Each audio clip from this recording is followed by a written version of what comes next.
Ici Bourgogne, Florence Galis. bienvenue chez vous. L'écologie nous concerne tous. Nous sommes toutes et tous embarqués sur un seul et même vaisseau qui s'appelle la Terre et il n'y a pas de plan B. Comment faire pour que nos petits gestes du quotidien nous permettent de préserver notre planète? On en parle et on vous donne des conseils et des astuces ce matin avec Stéphane Dupas, des Amis de la Terre. Bonjour. Bonjour. Soyez le bienvenu. Alors, on est tous concernés par l'écologie. Petit point quand même pour commencer sur la façon dont notre planète est, à votre avis, malmenée. Oula. J'ai dit petit, le point. Bon, en fait, il y a beaucoup d'indicateurs qui sont dans le rouge. Il y a 9 paramètres au niveau mondial où on regarde les émissions de CO2 et d'autres paramètres, perte de biodiversité, etc. Il y en a 7 qui sont dans le rouge. Donc, il en reste que 2 qui sont à peu près OK pour le moment. Donc, c'est pas terrible. On parle toujours des grandes puissances qui polluent, mais est-ce que chacun de nous, à sa petite échelle, peut faire quelque chose ? Oui. Alors, souvent, on parle le petit colibri qui, voilà, sa petite action. C'est important de le faire. Voilà, tout à chacun, et on peut pas changer le monde. Voilà, on n'a pas la puissance d'un ministre ou d'un président, surtout en ce moment. Enfin, bref, mais c'est important d'agir au quotidien parce qu'on voit l'impact sur notre territoire, à côté de chez nous, dans notre rue, dans notre département. Mais c'est vrai qu'en politique, on a des partis politiques écologistes, mais finalement, est-ce que l'écologie ne devrait pas faire partie des programmes de tous les partis ? Ah si, totalement, parce que de toute façon, vivre sur une planète, on a beau vouloir de la croissance ou je ne sais quoi encore, si voilà, on a un parti qui tient pas compte du besoin de respirer de l'air pur, de boire de l'eau pure, non contaminée, etc., ben, on va nulle part, quoi. On pointe du doigt beaucoup les boomers, cette génération née de la fin de la Deuxième Guerre mondiale jusqu'au milieu des années 60. Vous confirmez ? Et si oui, pourquoi ? Pardon, les boomers, Oui. Cette génération née à la fin de la Deuxième Guerre mondiale et jusqu'aux années 60, on les pointe beaucoup du doigt aujourd'hui comme étant pollueurs finalement. Oh, mais après, on est de plus en plus pollueurs. On est incité à prendre l'avion plus facilement, à acheter une voiture plus grosse, à avoir le dernier iPhone qui vient de sortir. Ouais, on est incité toujours plus d'avoir d'objets. Et en fait, l'impact environnemental des objets est juste énorme, de plus en plus important. Et alors, il y a effectivement les boomers, mais on pointe aussi souvent du doigt les jeunes d'aujourd'hui. Je tiens à insister que les jeunes ne sont juste une cible, c'est pas les responsables. Ouais. C'est les adultes, c'est nous qui sommes responsables de la situation actuelle. Oui, c'est-à-dire que même si on consomme beaucoup parce qu'on change de téléphone tous les X temps, etc., on nous pousse aussi à le faire. La publicité. Ouais. Nous, aux Amis de la Terre Côte d'Or, c'est une de nos campagnes. On lutte contre cette publicité qui nous incite à acheter sans arrêt, quoi. Mais est-ce qu'aujourd'hui, dans les écoles, on essaye quand même de les sensibiliser un peu, les jeunes ? Oui, il y a des programmes. Et moi-même, j'ai fait des animations dans des écoles pour sensibiliser sur l'impact environnemental d'un simple stylo, d'un téléphone, des habits. Les élèves, les enfants sont très, très réceptifs. Ils comprennent, quoi. Après, faut agir, mais... Et quand ils arrivent à la maison, ils secouent un peu les parents aussi. On espère. Enfin, j'ai déjà eu des échos comme ça, oui. Ouais, donc c'est plutôt positif finalement. Vous diriez quand même qu'on va vers du mieux ou il y a encore beaucoup de boulot ? Il y a énormément de boulot, mais il y a une sensibilisation, on en parle de plus en plus depuis une petite dizaine d'années dans les médias, mais comme ici en ce moment, je vous remercie. Et voilà, on en parle parce que la situation devient critique. Il y a des alertes, il y a le GIEC, pour ne nommer que lui, qui alerte de plus en plus où la trajectoire n'est vraiment pas bonne. Vous disiez il y a quelques minutes que tous les indicateurs étaient dans le rouge sauf 2. C'est lesquels, sur lesquels on peut se réjouir ? Je ne pourrais pas vous dire comme ça, je l'ai pas en tête, désolé. D'accord, mais en tout cas, il y en a quand même beaucoup d'indicateurs qui sont dans le rouge, donc du coup, c'est pas franchement positif. Alors, comment faire des économies d'énergie, par exemple ? Ça, je vous propose, Stéphane Dupas, qu'on en parle dans quelques instants. Vous restez avec nous ? Oui. Ici Bourgogne, Votre radio locale en Bourgogne. bienvenue chez vous. Faire des économies d'énergie, les petits gestes au quotidien. On en parle ce matin avec Stéphane Dupas, des Amis de la Terre. On peut faire une petite déjà différence. Expliquez-nous la différence entre les énergies fossiles et les énergies renouvelables. Les énergies fossiles, c'est ce qui vient du sol, typiquement le pétrole, le charbon, le gaz. Il y aura aussi l'uranium, on pourra en parler. Et les énergies renouvelables, c'est l'énergie qu'on capte avec le vent ou le soleil ou l'hydroélectrique aussi, les barrages. Alors, je vous avoue que depuis pas mal d'années, c'est un petit peu compliqué parce que parfois on va prôner un mode de chauffage, on va proposer des aides aux gens pour installer ce mode de chauffage à la maison, et puis 5 ans, 10 ans plus tard, on va dire ah non, non, alors ça, c'est super polluant, on passe à autre chose. Comment on fait pour s'y retrouver? C'est pas évident. La priorité numéro un, c'est la sobriété, ne pas consommer d'énergie. Après, pour s'y retrouver, ben, il y a un peu des modes, hein. Il y a, dans les années 60-70, il y avait le gouvernement à l'époque qui poussait à l'énergie, chauffage électrique, parce qu'il y avait des centrales nucléaires. En fait, ils ont construit trop de centrales nucléaires, il fallait utiliser l'énergie au maximum. Bon, c'était pas un super calcul. Maintenant, bah, l'idée, c'est de passer autant que possible à un fournisseur d'énergie renouvelable. On en trouve, hein, il y en a des très bien, il y a Enercop, il y en a d'autres. Voilà, ça c'est une priorité. Installer chez soi des panneaux solaires, alors pas une éolienne dans son jardin, c'est un peu encombrant et bruyant quand on l'a vraiment à proximité, mais les panneaux solaires, c'est la bonne idée, Ça il y peut a être une une- durée de vie aussi? Oui, bah maintenant c'est quand même bien fait, fiable. Il y a les panneaux solaires, alors faut en distinguer deux, les photovoltaïques qui produisent de l'électricité et les panneaux solaires thermiques qui aident à chauffer l'eau. En fait, tout simplement même pour notre chauffage, c'est fiable, oui, pendant plus de 20 ans, il n'y a pas de souci, oui. Mais Les nous, deux. dans nos régions, parce que c'est vrai qu'à une Oui, époque, oui. on prenait beaucoup ça pour le sud de la France, mais est-ce que nous, dans nos régions, une année comme en ce moment où il pleut beaucoup, Ouais, en fait, si, ça marche bien les deux. Et puis, bon, bah, on va dire que le changement climatique, avec le réchauffement climatique, plus de soleil, ça va nous apporter plus d'énergie. Bon, c'est le seul peut-être bon côté. donc économie d'énergie, évidemment, bah, quand on ne consomme pas d'énergie, on fait des économies et pour la planète et pour nous, pour le porte-monnaie. Tout à fait. Dans l'idéal, on peut être chauffé à combien dans la maison? Alors, ça dépend des pièces. Environ 19 degrés. En fait, si on bouge un peu, on peut baisser facilement la température. C'est vrai que quand on est devant un bureau, on fait du télétravail, on a tendance à chauffer un peu plus. Mais on peut Après, peut-être mettre un pull. exactement, c'est ce que j'allais dire. Vous habillez un tout petit peu et puis voilà, ça marche très bien. Dans une chambre, on peut baisser à 17, 16. Moi, j'ai des amis qui baissent encore plus. Ouais. Économiser de l'électricité aussi, économiser de l'eau, les petits gestes pour ça. L'eau, alors, l'eau, c'est marrant. Je vois pas mal de personnes qui achètent de l'eau en bouteille. Vous savez, les packs, et bon, c'est bien, ils sont de la musculation. Mais on parle d'économie. Acheter de l'eau en bouteille, c'est entre 200 et 500 fois plus cher que de boire de l'eau du robinet. Donc, si on veut faire des économies, c'est un excellent moyen de boire de l'eau du Ouais. robinet, d'arrêter l'eau en bouteille. Mais alors, on nous dit de boire de l'eau du robinet, on nous dit aussi régulièrement que l'eau du robinet est polluée. Après, alors on passe aux bouteilles. Les bouteilles, on nous dit oui, mais le plastique, gna gna gna. Donc finalement, le bon sens, on ne sait plus où le trouver. On peut s'y perdre un peu. L'eau du robinet est vraiment bien suivie.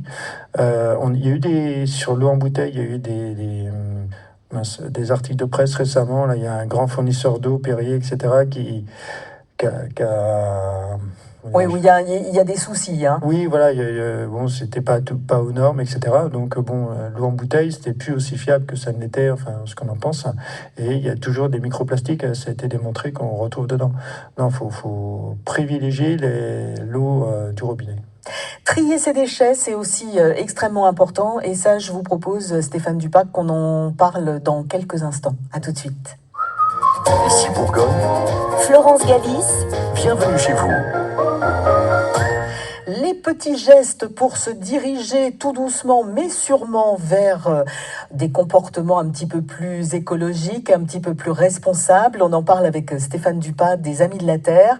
Avant de parler de tri des déchets, des petites astuces peut-être pour en produire moins de déchets, parce qu'on nous pousse à en produire pas mal avec tout ce qui est sur-emballage. Oui, on trouve de plus en plus, heureusement, de boutiques sur Dijon, en Côte d'Or, où on peut acheter en vrac, enfin, tout ce qui est notamment alimentaire. C'est l'idéal. Vous venez avec votre bocal en verre, votre sac, et vous mettez dedans, vous repartez et vous réutilisez ensuite votre bocal pour la prochaine fois, votre sac. Donc les emballages, ça n'y paraît pas, mais ça produit énormément de déchets. Ouais. C'est du jetable. Parce que c'est vrai qu'il y a aussi les petits biscuits compactés dans des paquets, compactés dans un petit bout de plastique par 3, par 4. On dit toujours, oui, mais c'est pratique, ça, les petites compotes, les trucs pour les enfants, etc. Mais l'enfant, on peut lui faire une petite boîte avec des choses Voilà, dedans. c'est tout à fait... c'est vrai que c'est pratique, hein, mais on peut faire aussi des choses très pratiques autrement, avec des petites boîtes que ça peut être en plastique, mais qu'on va garder 20 ans et on met le biscuit dedans.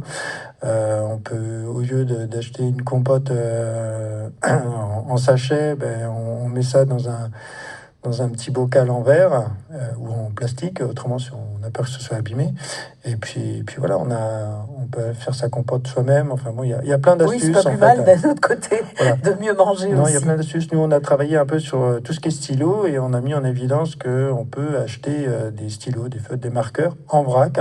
Là, dans l'agglomération dijonnaise, au lieu de les acheter sous blister, il y a du plastique, du carton, avec tout l'impact environnemental qu'il y a derrière. Ouais, puis acheter des stylos aussi dont on change uniquement La mine. la recharge, quoi. Exactement. Ouais. On a mis, alors si vous voulez aller voir, c'est un site qu'on a créé, stylo21.org, et dessus, il y a tout plein de petites astuces pour diminuer l'empreinte environnementale de nos instruments d'écriture. Alors, un petit mot sur les poubelles à la maison. Combien de poubelles et qu'est-ce qu'on met dedans ? Il y a en gros 3 poubelles. La poubelle jaune que tout le monde connaît, pour le tri sélectif, le plastique, le carton, les boîtes en métal. Il y a ça, il y a la poubelle en verre où on va mettre dans le container en verre. Alors pour les poubelles en verre, il y a aussi, attention, Bocaux & Co, localement, qui réutilise tous vos bocals en verre. Donc il y a des points de collecte sur la métropole. Et sinon, il y a la poubelle noire qui est ultime, qui ira à l'incinérateur. Et puis le compost. Et le compost, Ouais. bien sûr. Le compost, il y a dans la métropole, il y a pas mal de villes maintenant qui se mettent au compost collectif. Et c'est très très bien. C'est vraiment très important. Ça, c'est un moyen de baisser énormément le poids de notre poubelle. Oui, puis c'est pratique aussi pour les gens qui sont en appartement et qui peuvent se dire, bah oui, mais moi le compost, je vais pas acheter un composteur, qu'est-ce que j'en fais de mon compost ? Voilà, quand on n'a pas Donc de là, jardin, on peut effectivement. Ouais. on trouve des points de dépôt près de chez soi, normalement. Ouais. C'est dans la loi. D'ailleurs, ça fait partie de ces lois où il y a des associations qui ont poussé pour que les choses soient compostées.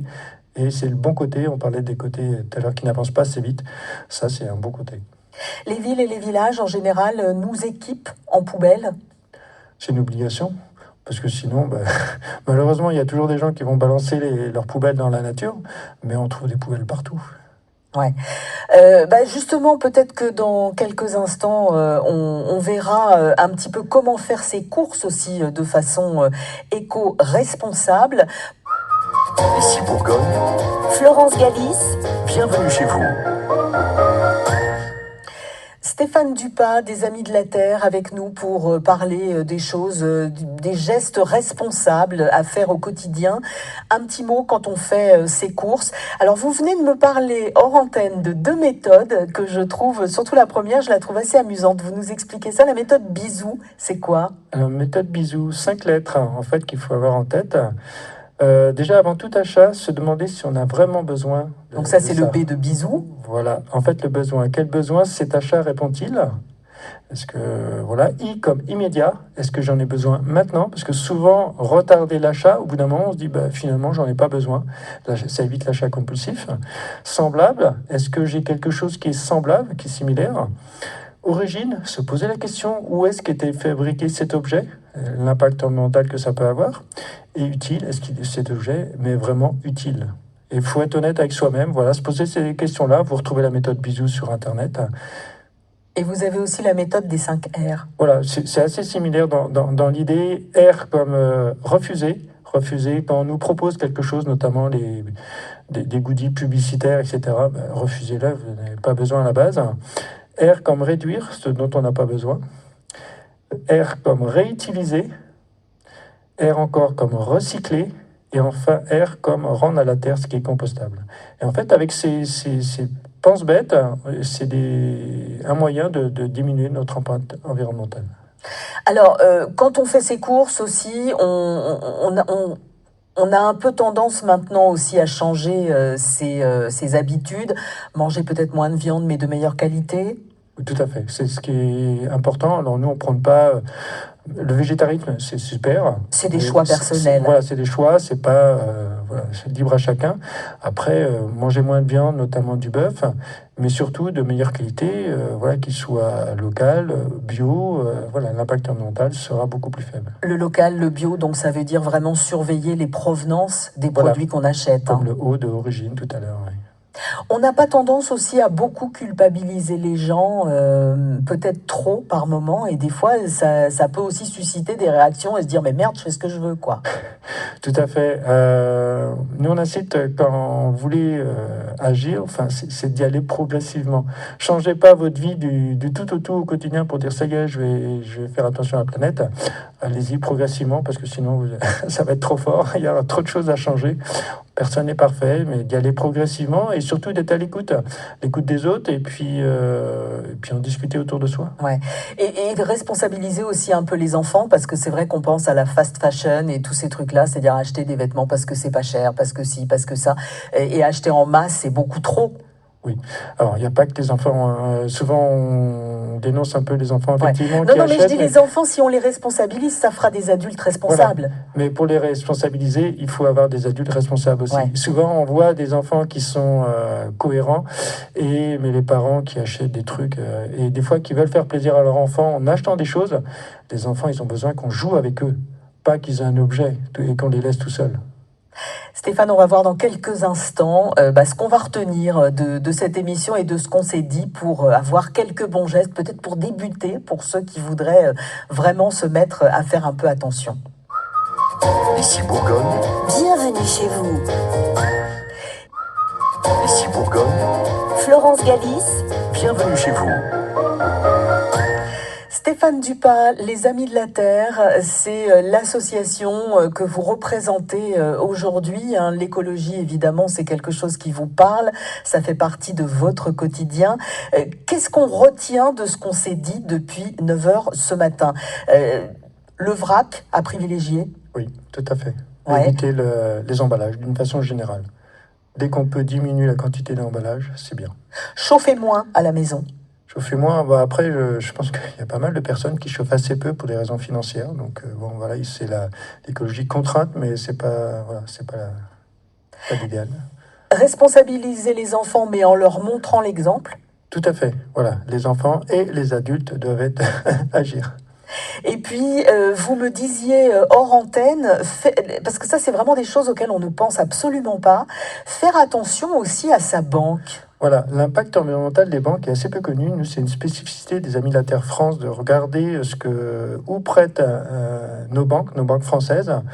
Et voilà, il y a certaines banques, par exemple, il y a une banque française qui est le premier financeur de Total Énergie. Au début, on parlait des énergies fossiles qu'il faut absolument laisser dans le sol, c'est le GIEC qui le dit, pour limiter le changement climatique. Et quand on a une banque qui finance, qui tous les ans prête des milliards pour faire de l'extraction fossile, ça ne va pas du tout. Donc toutes les banques ne se valent pas et il y a un site internet que je conseille qui s'appelle change-de-banque.org où on donne tout plein d'informations sur l'impact environnemental de nos banques françaises. Et en fait, c'est assez simple de changer de banque. Voilà, D'accord. Donc ça veut dire qu'on n'est pas obligé de faire des recherches pendant 3 heures sur Internet pour trouver quelles sont les banques qui vont nous correspondre davantage. Oui. Il y a effectivement un site. Rappelez-nous ce site. Donc change-de-banque.org. Sinon, sur le site des Amis de la Terre France, il y a beaucoup de comparatifs où on dénonce justement ces banques qui sont polluantes. Vous retrouvez plein d'informations. On peut aussi soutenir les associations qui vont en faveur de l'écologie. Voilà, c'est un petit geste ou un grand geste. En fait, c'est un soutien, que ce soit financier, que ce soit aussi moral. Quand on a des personnes qui... Moi, j'étais à la manif hier et une personne est venue spontanément me faire une adhésion alors que je ne connaissais pas ces personnes. Ça fait du bien au moral. Pour rappel, s'il n'y avait pas toutes ces associations environnementales qui luttent depuis des années, même si on perd du terrain tous les ans, Ce serait pire. Ce serait nettement pire. On parlait de la pollution de l'eau, de l'air, etc. Mais ce serait catastrophique si on n'avait pas toutes ces associations environnementales qui luttent au quotidien. Et souvent, nous sommes des bénévoles, c'est tout, quoi. Et puis venir discuter avec vous aussi, ça permet des fois de mettre le point sur des choses auxquelles on ne pensait pas forcément. On espère. Et du coup, Merci. j'espère que vous reviendrez nous voir parce Avec qu'il y a grand encore plaisir. beaucoup de choses à dire. Merci beaucoup Stéphane Dupas. Merci. Et j'en profite pour rappeler que cette émission, vous pouvez la réécouter aussi si vous le souhaitez sur ici.fr et sur notre appli ici.